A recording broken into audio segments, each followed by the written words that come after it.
Luz y tinieblas es lo que hoy día nosotros vamos a seguir hablando. Vamos a ir a Mateo capítulo 4, versículo del 1 al 11. Las tinieblas algo querían hacer en la vida de Jesucristo también. Y vamos a ver este pasaje que es bastante conocido por todos nosotros. Y nos vamos a dar cuenta de también una realidad que Satanás quiso intervenir la vida de Jesucristo, el Hijo de Dios. Porque así como hay un plan de Dios en la vida del hombre, también Satanás tiene un plan que quiere destruir lo que Dios está construyendo. Desde el momento en que tú aceptaste a Cristo en tu corazón, el Señor comenzó a construir en tu vida. Satanás lo quiere destruir. Y vamos a ver cómo va a utilizar artimañas para poder destruir lo que Dios está edificando en tu vida. Mateo capítulo 4, versículo del 1 al 11, dice así: Entonces Jesús fue llevado por el Espíritu al desierto para ser, ¿qué cosa? Tentado por el diablo. Y después de haber ayunado 40 días y 40 noches, entonces tuvo, fíjate bien, hambre. Y acercándose el tentador le dijo: Si eres hijo de Dios, di que estas piedras se conviertan en pan. Pero él respondió y dijo: Escrito está, no solo de pan vivirá el hombre, sino de toda palabra que sale de la boca de Dios.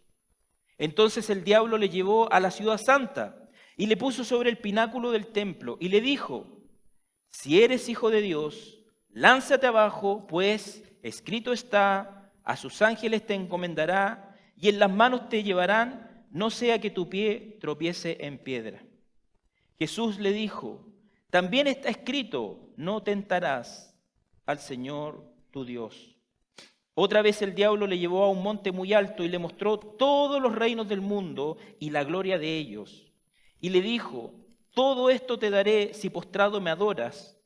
Entonces Jesús le dijo: Vete, Satanás, porque escrito está, al Señor tu Dios adorarás y solo a Él servirás.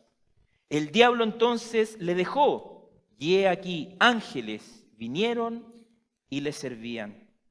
La semana pasada y durante todos estos días hemos estado hablando acerca de esta lucha, acerca de esta situación que se enfrenta entre la luz y las tinieblas. El hombre había sido puesto en un lugar de privilegio, y estoy hablando Adán y Eva. Un lugar donde se relacionaban íntimamente con el Señor. Un lugar donde había paz, un lugar donde había seguridad, un lugar donde disfrutaban de todos los privilegios que Dios le había provisto al hombre. Fue puesto en obediencia, y esa obediencia el hombre y la mujer la reprobaron. Vino esa prueba, vino ese examen, y la serpiente obviamente hizo lo suyo. Engañó, tergiversó y llevó al hombre a pecar. Influenciados por Satanás, cayó y se produjo la muerte y esta separación entre Dios y el hombre. Cuando nosotros hablamos de luz y tinieblas, aquí vamos a ver algo también particular, pero permitido por Dios.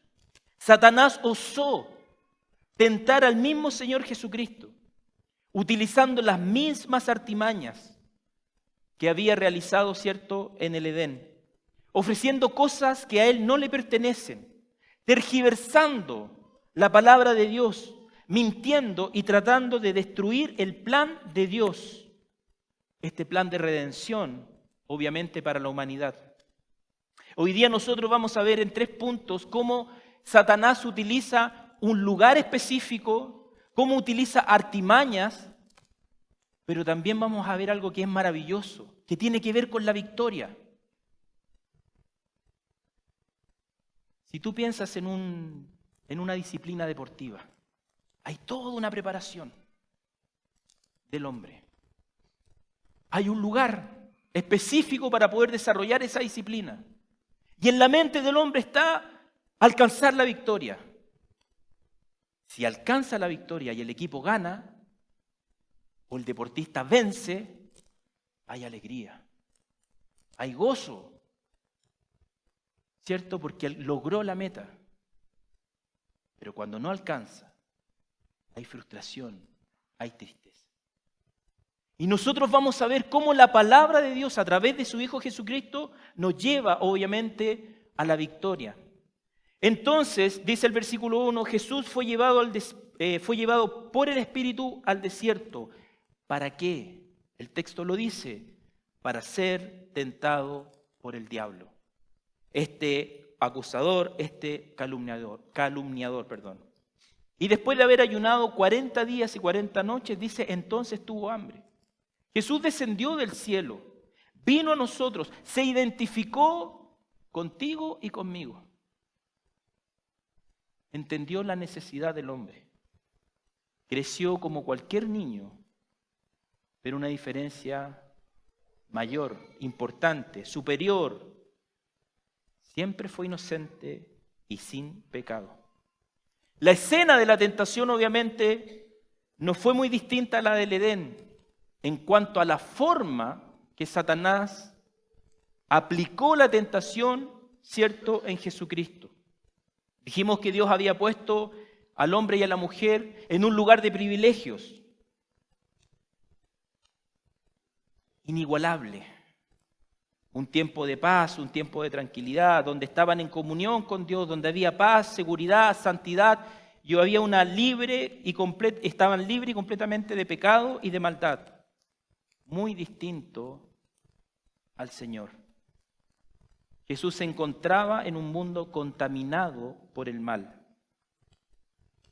Y sumado a eso, en el momento de la tentación, le faltaba el alimento al ayunar 40 días y 40 noches. La Biblia nos dice que Cristo tuvo hambre. El escenario que se nos presenta en estos dos primeros versículos es que Jesús fue llevado por el Espíritu al desierto. Porque ahí iba a ser la prueba.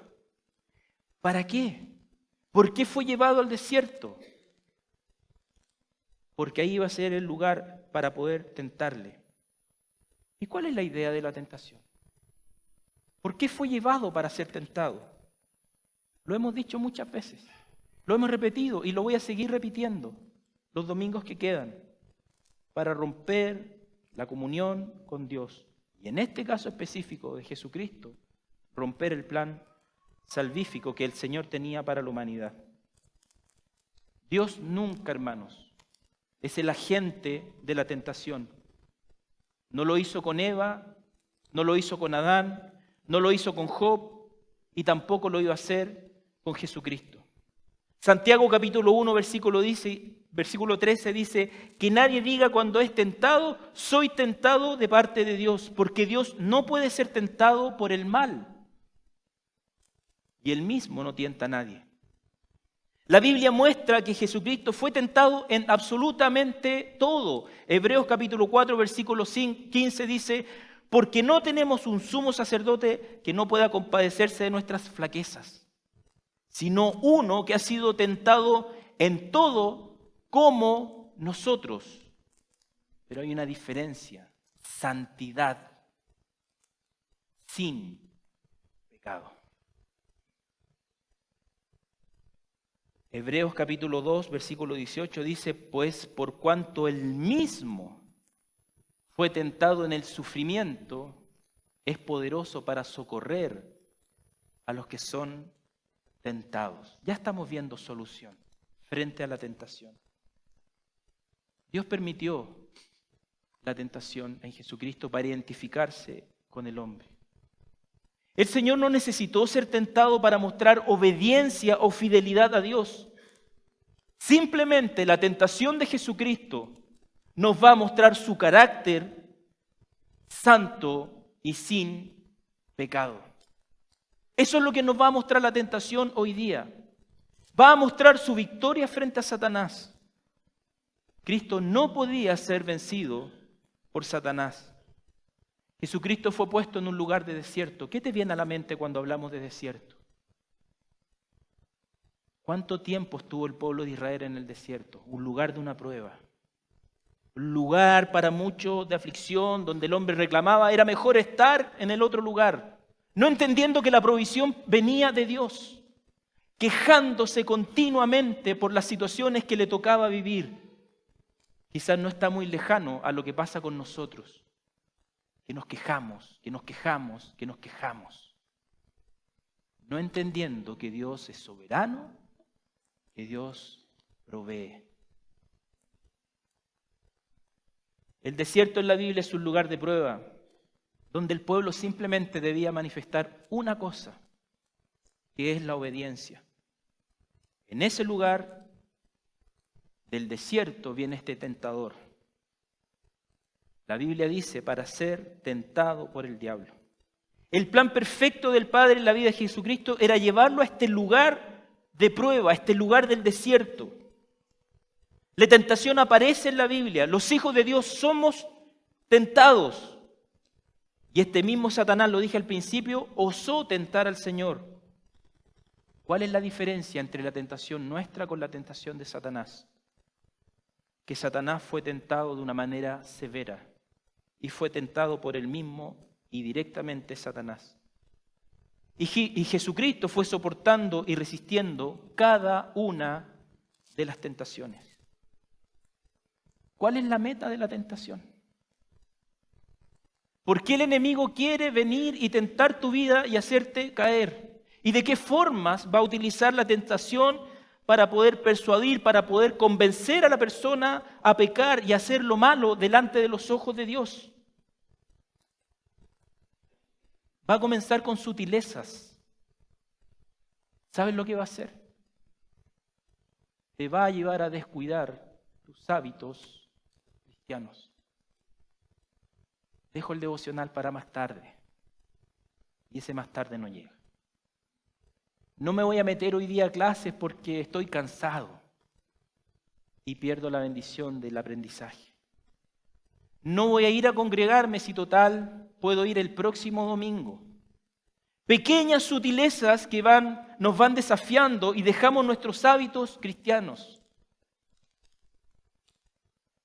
El hábito es algo que se va fortaleciendo en la medida también que vamos creciendo.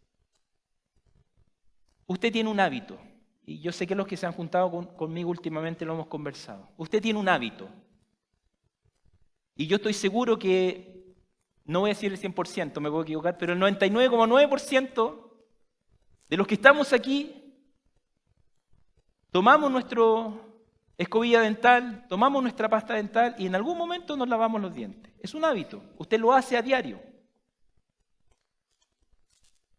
Si no se lavó, si no se higienizó su boca, ¿cómo se siente? Incómodo, ¿no? Habla así. ¿Cómo está, hermano? El Señor te bendiga. O habla así. Vamos, el Señor te bendiga. Y corre al kiosco a comprar un dulce de menta, qué sé yo. Porque uno se incomoda. ¿Qué quiero hacer? ¿Qué quiero ilustrar con esto?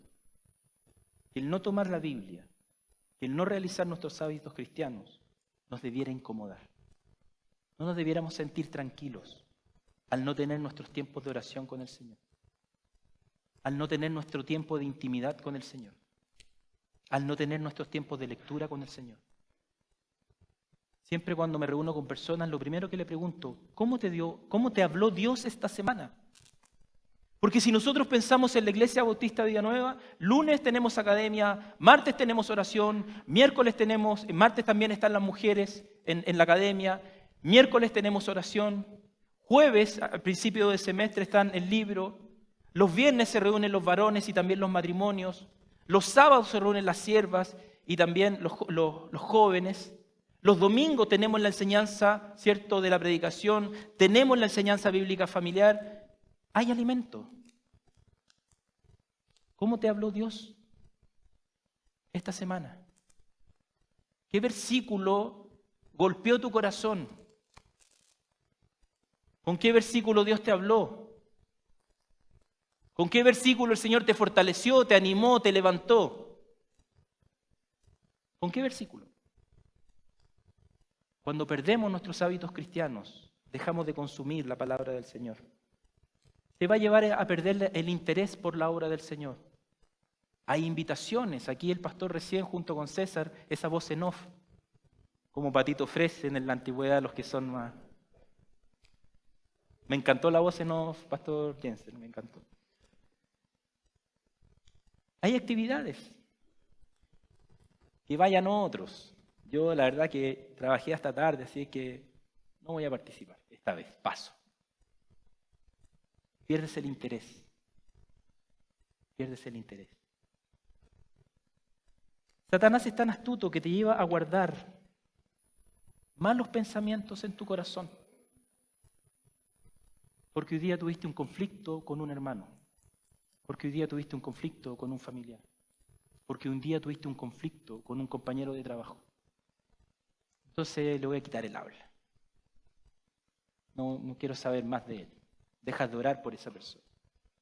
Porque Satanás es sutil en la tentación. Te lleva a cambiar tus prioridades. Cuando recién llegas al Señor, lo primero que haces es leer la Biblia todas las mañanas, haces tu devocional, vas escuchando predicaciones, la música es cristiana 24/7, pero después tus prioridades van cambiando también. Porque Satanás es sutil para trabajar. Te lleva a depender o confiar más en tus sentimientos y tus emociones que en la verdad de la palabra de Dios. Cuando hacemos el discipulado básico con el libro Camino al Gozo, hay un momento donde se ilustra una locomotora con 2 carros. Y la locomotora ilustra los hechos de la palabra de Dios que no cambian. Pero la fe y los sentimientos sí varían. Porque quizás tú sales de la iglesia y el Señor te habló con la palabra y tu fe sale muy fortalecida, que eres capaz de resucitar muertos.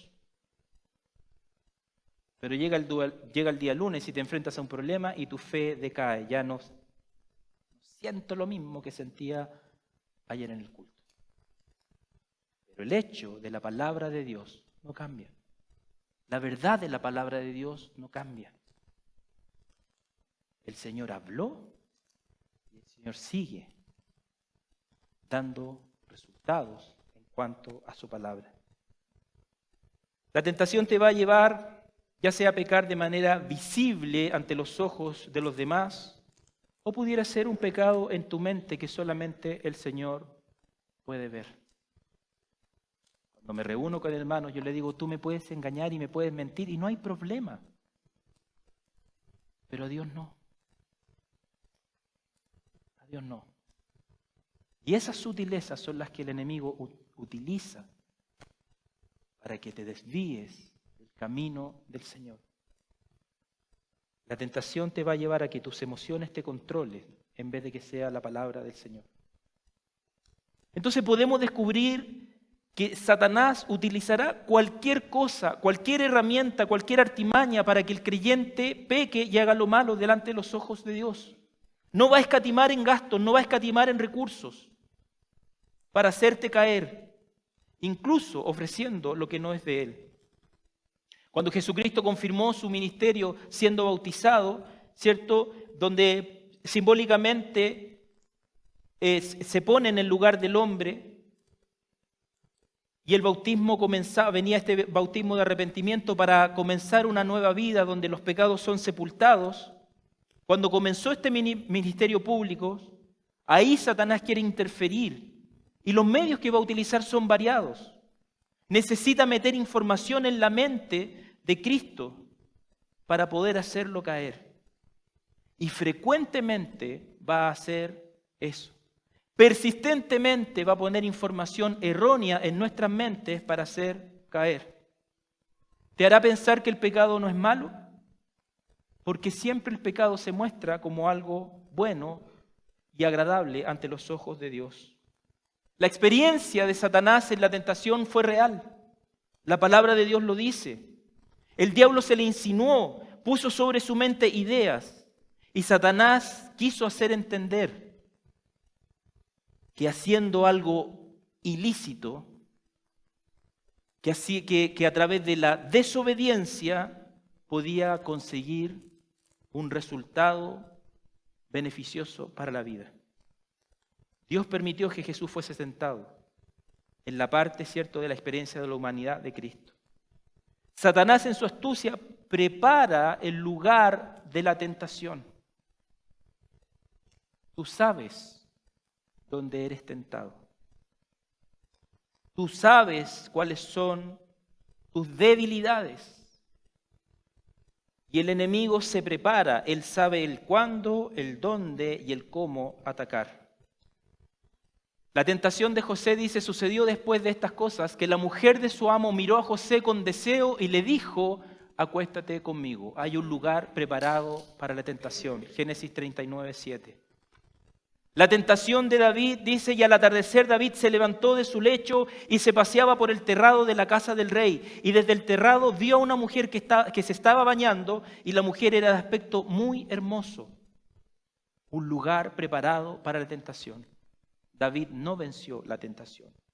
La tentación de Judas, capítulo 22 de Lucas, del 3 al 6, dice, entonces Satanás entró en Judas, llamado Iscariote, que pertenecía al número de los 12. Fíjense el privilegio de pertenecer al grupo del Señor. Y él fue y discutió con los principales sacerdotes y con los oficiales sobre cómo se los entregaría. Ellos se alegraron y convinieron en darle dinero. Él aceptó y buscaba una oportunidad para entregarle sin hacer escándalo. Un lugar preparado para la tentación. Judas no venció la tentación. Job capítulo 1 versículo 12. Entonces el Señor dijo a Satanás, he aquí todo lo que tiene está en tu poder, pero no extiendas tu mano sobre él. Y Satanás salió de la presencia del Señor. Un lugar preparado para la tentación. Y Job venció la tentación. Jesucristo tomó una prioridad, que fue obedecer al Padre. Y ahí nos entrega un ejemplo supremo para poder seguir sus pisadas. Dios permite la tentación en sus hijos, pero también ha puesto en cada uno de sus hijos el Espíritu Santo que lo capacita en la lucha contra Satanás. ¿A fin de qué? De vencer el pecado. ¿Cuál es tu lugar donde el enemigo te tienta? ¿Será el computador? ¿Será las redes sociales? ¿Será el tablet? ¿Será tu dispositivo móvil? ¿Será algún familiar? ¿Será algún compañero de trabajo? ¿Cuál es el lugar? ¿Cuál es la debilidad que hay en ti y que Satanás también conoce para ponerla frente a ti y para que tú caigas? ¿Qué medios utiliza Satanás para poder hacerte caer? ¿Qué pensamientos Satanás pone en tu mente para que tú desobedezcas el mandato del Señor? Cuando nosotros hablamos de la tentación, no nos debe extrañar la tentación porque está escrito en la palabra del Señor. Lo que nos debiera extrañar profundamente es que no podamos vencer la tentación. Eso es lo que nos debiera extrañar. Porque herramientas bíblicas tenemos. Porque familia de la fe tenemos. Porque consejería tenemos. Porque pastores tenemos. Porque líderes tenemos. Para poder acudir y decir, necesito ayuda. Si eres creyente salvo por la fe, el Espíritu Santo de Dios habita en ti y tiene la espada de la palabra de Dios y la armadura de Dios para poder hacer frente a la obra de Satanás. Segunda de Pedro, capítulo 2, versículo 9, dice, el Señor entonces sabe rescatar de la tentación a los piadosos. ¿Te das cuenta de la victoria? ¿Te das cuenta de que Dios provee recursos necesarios para que podamos vencer? Si hablamos de salud mental, hermanos, hay harto campo que hablar. Y Dios tiene el recurso para poder sustentar tu vida en Cristo. ¿Cuál es el lugar de la tentación? Comienza a identificarlo. ¿Dónde ataca Satanás? Comienza a identificarlo. Número 2, ¿cuál es la artimaña de Satanás? Y aquí vamos a ver cómo Satanás comienza a tratar de trabajar en la vida del Señor para hacerlo caer. Dijimos al principio y mostramos las características de Satanás. Cómo con sus características Él las va a poner a disposición, ¿cierto?, para poder hacer caer al hombre. Y obviamente también puso esas herramientas para hacer caer al Señor. Pero piensa en esto. Si la palabra de Dios es una bendita palabra, la palabra de Satanás es una maldita palabra. Sus herramientas son malditas. Su pensamiento es maldito. Su propósito es maldito. Y sus artimañas son malditas. El propósito de Satanás en las tentaciones era que Jesús se desviara del plan divino que había trazado desde antes de la creación del mundo, pretendiendo hacerlo caer como tantas veces lo ha hecho y como también lo hizo en el Edén. Iba a utilizar 3 tipos de tentaciones: los deseos de la carne, los deseos de los ojos, la vanagloria de la vida. Con estas mentiras, Satanás se acerca al Señor. William Hendrickson dice: la bajeza del tentador consiste especialmente en esto. Primero, tienta al hombre a pecar. Luego, cuando el tentado sigue su insinuación, el tentador se convierte ¿en qué cosa? En un acusador. Además, seguirá acusando al caído después que el pecado ya ha sido perdonado. Es decir, te bota y te sigue dando en el suelo. Y te sientes un miserable. Te sientes un indigno. Te sientes un sucio. Y no te sientes con el derecho quizás de poder acercarte al Señor a pedir perdón. ¿Qué dice 1 Juan capítulo 1, versículo 9? Si confesamos nuestros pecados, aquí puse tenso a César porque no lo puse en el PowerPoint. Si confesamos nuestros pecados, Él es fiel y justo para perdonar nuestros pecados y limpiarnos de toda maldad. Acercándose el tentador le dijo: si eres hijo de Dios, di que estas piedras se conviertan en pan. Pero él respondiendo dijo: escrito está, no solo de pan vivirá el hombre, sino de toda palabra que sale de la boca de Dios. El maligno, dice del texto, acercándose, le dice: si eres hijo de Dios. Cuando nosotros vamos a Mateo, capítulo 3, versículo 17, dice: y he aquí se oyó una voz de los cielos que decía: este es mi Hijo amado, en quien me he complacido. Entonces hay una palabra de Dios que identifica a Jesucristo como el Hijo amado. Entonces el tentador viene a poner en duda la palabra de Dios. ¿Qué es lo que hizo en el Edén? Poner en duda la palabra de Dios, que lo confirmaba, ¿cierto?, como hizo su Hijo amado. En otras palabras, si eres realmente, si verdaderamente eres el Hijo de Dios, di que estas piedras se conviertan en pan. El representante de las tinieblas, el representante de la luz, frente a frente. Satanás lo que quiere es que el representante de la luz vaya en contra de la obediencia del Padre. Así como hizo caer a Eva con masticando el fruto prohibido, quería hacer caer a Cristo ante una mordida de pan. Pregunta: ¿Jesús no podría haber convertido esas piedras en pan? Evidente. Sí. Vino, pan y peces, multiplicados, convertidos por el Señor. Claramente lo podría haber hecho. Solamente al abrir su boca, esas piedras se podrían haber convertido en pan. Pero lo que Jesucristo no iba a hacer era rendirse a obedecer la voz de Satanás y rendirse ante los pies del representante de las tinieblas. Eso no iba a hacer. Había una debilidad física que tenía hambre y Satanás tomó esa debilidad para tentarlo, para romper su comunión con Dios, masticando este trozo de pan, para satisfacer ¿qué cosa? El deseo de la carne. Satanás quería romper el tiempo previsto del Señor para poder proveer el pan en Jesucristo. Pero la notable respuesta de Cristo es esta: escrito está. Jesucristo con esta respuesta lo que hace es que traslada a Satanás de este plano material, de este mundo, lo traslada a un plano espiritual, al reino de Dios.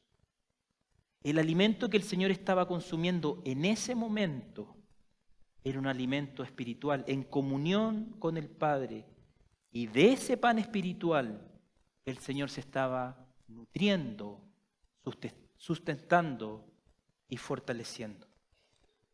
Jesús conoce la palabra de Dios y responde según lo dicho por Dios a su pueblo escogido. Deuteronomio capítulo 8, versículo 3. Y te humilló y te dejó tener hambre. ¿Quién hizo eso? Dios mismo. Dios lo permitió. Y te alimentó con el maná que no conocías ni tus padres habían conocido, pero con un propósito. Fíjate bien en el texto. Para hacerte entender que el hombre no solo vive de pan, sino que vive de todo lo que procede de la boca del Señor. El Señor centra al tentador de que él, siendo la luz, no le va a asignar cosas, no le va a asignar valor a las cosas que Satanás sí le asigna. Porque ahí hay perdición, tinieblas, mentira y engaño. Todo lo que Satanás le asigne valor, hay mentira, hay engaño, hay falsedad, hay tiniebla. Y todo lo que Jesucristo le asigne valor, hay libertad, hay esperanza, hay obediencia, y ponga todos los adjetivos que quiera. El Señor en ese momento le asignó valor a la comunión con el Padre. Lo mismo que el creyente debiera hacer. Le asignó valor al alimento espiritual de la palabra de Dios, que lo alimenta, lo fortalece, lo capacita, y le permite crecer espiritualmente. La segunda tentación tiene que ver con los deseos de los ojos. Entonces el diablo llevó a la ciudad santa y le puso sobre el pináculo del templo y le dijo nuevamente: si eres hijo de Dios, lánzate abajo, pues escrito está: a sus ángeles te encomendarás y en las manos te llevarás, no sea que tu pie tropiece en piedra. Jesús le dijo: también escrito está: no tentarás al Señor tu Dios. Nosotros tenemos un dicho, sobre todo en el mes de septiembre: no hay primera sin segunda. ¿Cierto? Entonces obviamente Satanás no quedó tranquilo, no quedó en paz, porque nunca tiene paz. Necesitaba volver a hacer su pega, a hacer su trabajo.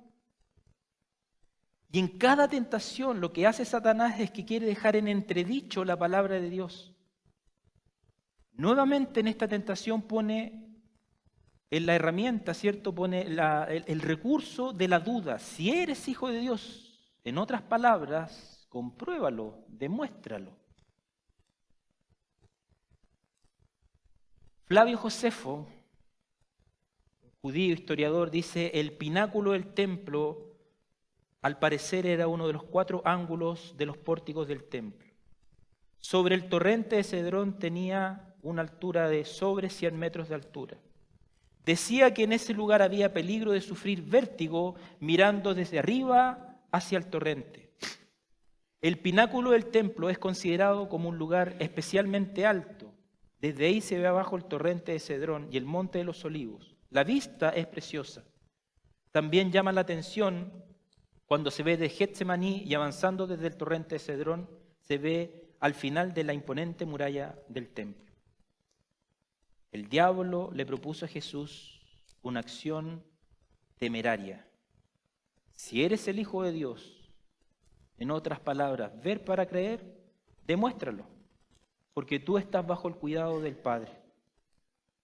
El enemigo, como es tan astuto, y una de sus artimañas es que también sustenta su tentación y le trata de dar credibilidad, pero entiende que es mentira, que utiliza la palabra de Dios para hacerla más convincente. Y utiliza el Salmo 91, 11, 12, dice: pues Él dará órdenes a sus ángeles acerca de ti para que te guarden en todos tus caminos. En sus manos te llevarán porque tu pie no tropiece en piedra. Date, jaque mate, ¿cierto? Satanás a Jesús. Ahí te la dejo, Jesús. La palabra de Dios lo dice. Satanás viene a tergiversar la palabra de Dios. La palabra de Dios efectivamente pondría ángeles al cuidado de sus hijos, pero para aquellos que guardan sus caminos. Eso queda exento de estas acciones temerarias, acciones que nacen de un corazón carnal y lo único que hacen y lo único que pretenden es desafiar a Dios, ver para creer. Además saca de contexto este texto. El capítulo 91, versículo 1 dice que va a mandar a sus ángeles a aquellos que habita al abrigo ¿de quién? Del Altísimo. Y el versículo número 2 dice ¿quiénes son aquellos que protege el Señor? Aquellos que creen en el Señor como su refugio y fortaleza, dice el versículo número 2. Entonces no es tan solo de que voy y me tiro y el Señor va a mandar a sus ángeles. Tienes que creer en el Señor y tienes que habitar, obviamente, en el Señor. Y el Señor, en su soberanía, determina cuándo y dónde enviará de sus ángeles, si Él quiere, para protegernos. ¿Te ha cuidado el Señor? ¿Te ha protegido el Señor hasta hoy? ¿Te ha protegido de enfermedades? ¿Te ha protegido de licencias médicas? ¿Te ha protegido de falta de trabajo? ¿Te ha protegido el Señor? Ciertamente. El Señor nos ha protegido. Y no necesitamos tentar al Señor para demostrar a otros o a nosotros mismos de que Dios efectivamente existe. La providencia y dependencia de Dios es aquella que nos protege y nos guarda. Y solamente Dios sabe cómo lo ha hecho y cómo lo seguirá haciendo. La misión y la responsabilidad del creyente, ¿cuál es? Simplemente obedecer y no pretender tentar a Dios. El creyente en humildad pide que Dios lo proteja y lo guarde en todo momento. ¿Cuál es la respuesta de Cristo frente a la tentación?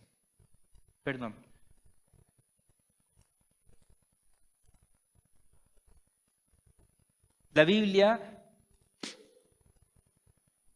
es la esencia de la respuesta que tenemos que darle al tentador.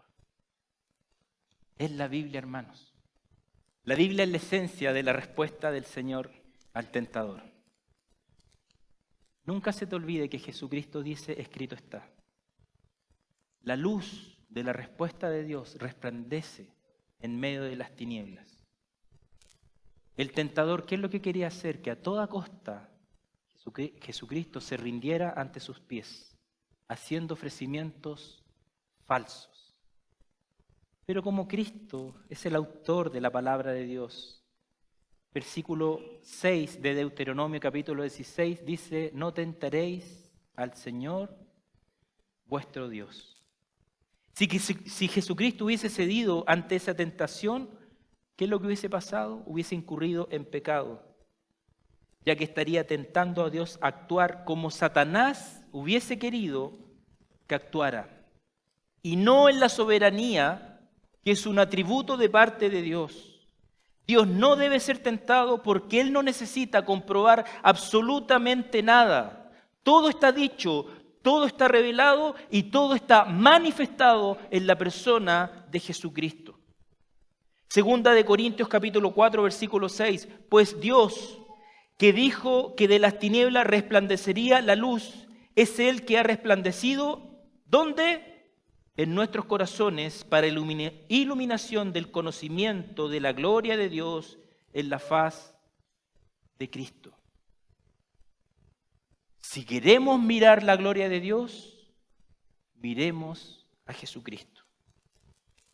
No tentando, obviamente, a Dios, porque la tentación a Dios viene de nuestro orgullo. ¿Cuántas veces te has visto tentado en exigir a Dios una respuesta determinada?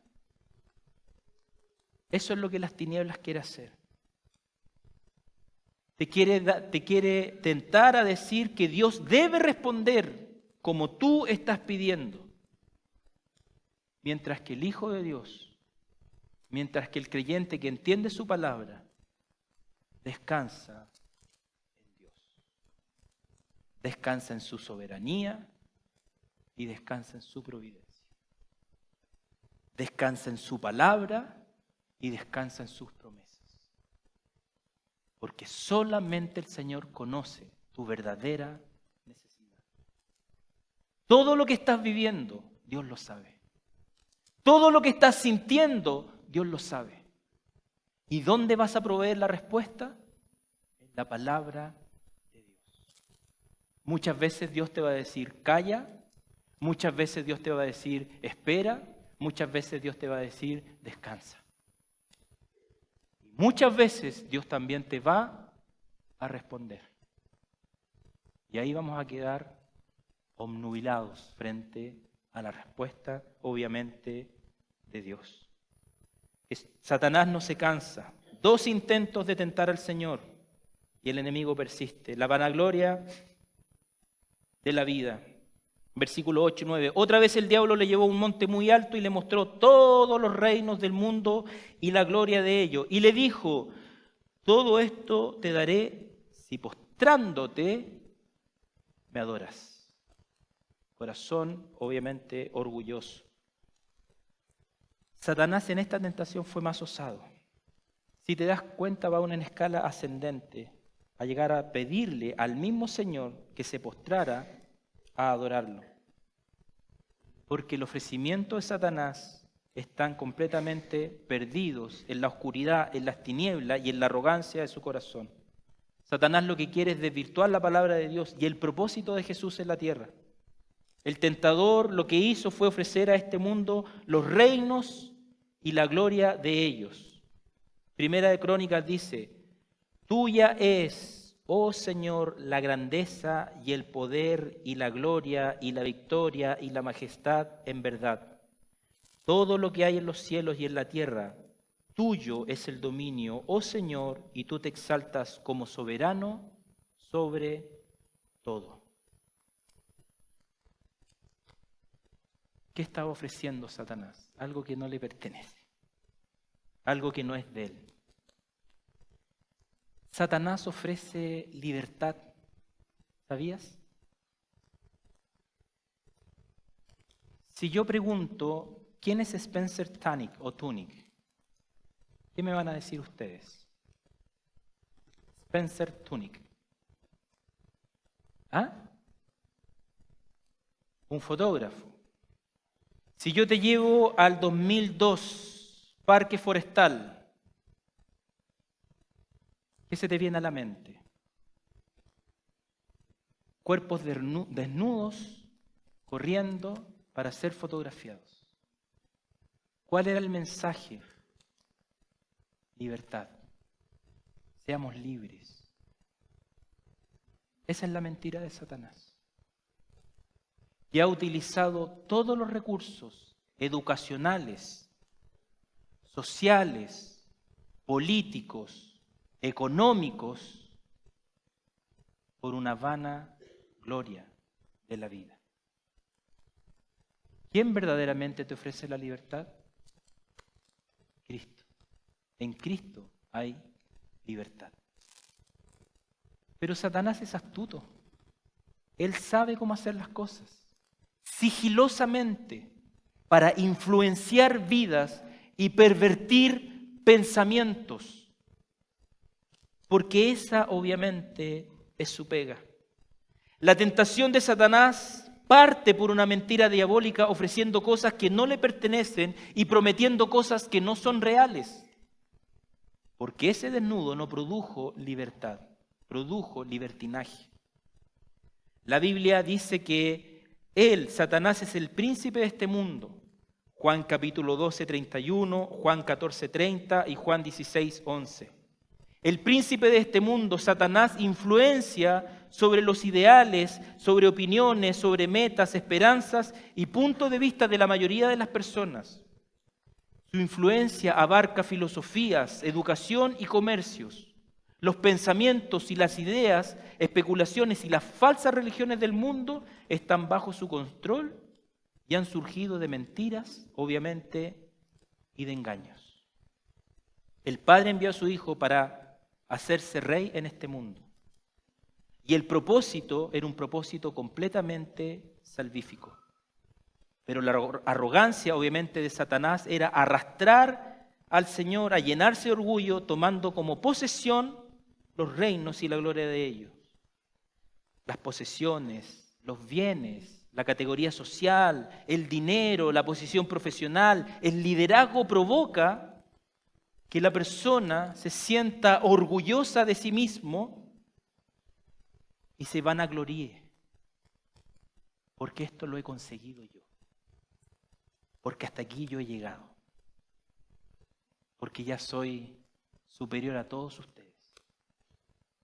Con esas cosas sigilosas, Satanás hace caer, obviamente, al hombre. La forma que Satanás le propone a Jesucristo para adjudicarse los reinos de este mundo llega a ser una completa aberración. Porque el Señor es el creador de los cielos y de la tierra, de lo invisible y de lo invisible. Y Él no debía postrarse ante un ser creado, que era Satanás. El plan de Dios era vencer a Satanás. ¿Dónde? En la cruz. Y no alcanzar la gloria y la victoria a través de ofrecimientos del diablo. 1 Juan capítulo 5, versículo 19 dice: sabemos que somos de Dios y que todo el mundo yace bajo el poder del maligno. Satanás tiene autoridad sobre las personas y éstas ejecutan su voluntad en la organización de naciones aquí en la tierra. Los sistemas de gobierno y sus leyes fueron entregadas. Lucas 4:6 dice: y el diablo le dijo: todo este dominio y su gloria te daré, pues a mí me ha sido entregado y a quien quiero se lo doy. Satanás nunca entendió que el reino de Dios no es de este mundo. Jesús respondió: mi reino no es de este mundo. Si mi reino fuera de este mundo, entonces mis servidores pelearían para que yo no fuera entregado a los judíos, mas ahora mi reino no es de aquí. Es decir, que la gloria de Dios no se encuentra en este mundo. Al final, al final de este tiempo, de los tiempos, Satanás será destruido en su totalidad. Y fíjate la respuesta del Señor. Entonces Jesús le dijo: vete, Satanás, porque escrito está: al Señor tu Dios adorarás y al solo servirás. Deuteronomio capítulo 6, versículo 13 dice: temerás solamente al Señor tu Dios y a Él adorarás y jurarás por su nombre. Jesucristo tenía claro que la obediencia debía ser dirigida al Padre. A Él debía su amor y su fidelidad, y que no se iba a postrar frente a una criatura creada. Tres intentos quiso Satanás realizar frente al Señor. Y el Señor encontró y mostró su victoria. Número 3 y final. Este punto es corto, hasta las 2:30. Dice: escrito está. La victoria de Satanás no fue un hecho fortuito. La victoria de Jesucristo no fue un hecho fortuito. El Maestro, el Señor, entrega lo menos 2 enseñanzas claras con respecto al sigilo, a la artimaña de Satanás. Número 1, tiene que ver con el carácter. Cristo, frente a la tentación, no se dejó llevar por sus pasiones humanas, porque entendió que su adoración, su valoración, su amor y obediencia tienen que ir dirigidos al Padre. Su propósito era claro: no era servir a Satanás, más bien era servir al Padre, y la meta era la cruz, porque ahí era el ofrecimiento de la salvación para ti y para mí. Su carácter siempre le permitió mirar a Dios y no dejarse llevar por los ofrecimientos vacíos y pasajeros del tentador. Número 1, carácter. Número 2, su palabra. ¿Cómo responde Cristo? Escrito está. Parte fundamental de la respuesta del Señor a Satanás. Para poder hacer uso de la palabra de Dios, ¿qué es lo que tienes que hacer? Primero, conocerla. Conocerla. Si tú me pasas una llave de un camión con 18 cambios, con suerte lo voy a saber echar a andar, pero no manejar, porque no sé hacerlo. Para poder manejar un camión, para poder manejar una maquinaria, primero tengo que conocerla. Y si quieres echar a andar la palabra de Dios en tu vida, ¿qué es lo que tienes que hacer? Conocerla, abrirla, leerla, tener tiempo con la palabra del Señor para poder decir en tus momentos de debilidad y de tentación y de prueba, escrito está. Y ahí vas a poder utilizar el recurso que también utilizó el Señor. La victoria que Jesucristo proveyó frente a la tentación es una victoria también para nosotros. Adán, el primer hombre, falló, cayó, hizo lo malo. Jesucristo venció, hizo lo bueno y trazó un camino, obviamente, de salvación. La enemistad con Dios hoy día a través de Jesucristo es amistad. La muerte que ofreció Adán hoy día a través de Cristo y haber vencido es vida. Salmo 119:30 dice, he escogido el camino de la verdad, he puesto tus ordenanzas delante de mí. Jesucristo es el camino, la verdad y la vida. Y la palabra de Dios nos provee esa libertad. En conclusión, hermanos, y para terminar, ¿qué está pasando en tu vida? ¿Te puedes examinar? ¿Te puedes decir, en esto estoy fallando? ¿En esto estoy siendo tentado? ¿Estas son mis debilidades? Y si ya te haces un diagnóstico, si ya sabes lo que está pasando, ¿qué haces? ¿Qué estás haciendo para poder decir, como dijo Jesucristo, vete Satanás de mis pensamientos? Porque escrito está, recursos espirituales que entrega el Señor para que tú seas fortalecido, animado, para que tu carácter en Cristo se parezca al de Cristo. Herramientas las tienes, hermanos. Amigos que han venido hoy día por primera vez, las herramientas están, son bíblicas, en la palabra del Señor. Es el obedecimiento a Dios, como lo hizo Jesucristo. Jesucristo no valoró, no le asignó valor a la mentira de Satanás. Jesucristo sí le asignó valor a la verdad de Dios, a la verdad de su palabra. Pero para poder asignarle valor, tú y yo debemos conocerla. En oración decirle, Señor, haga como usted quiera, porque Dios es soberano.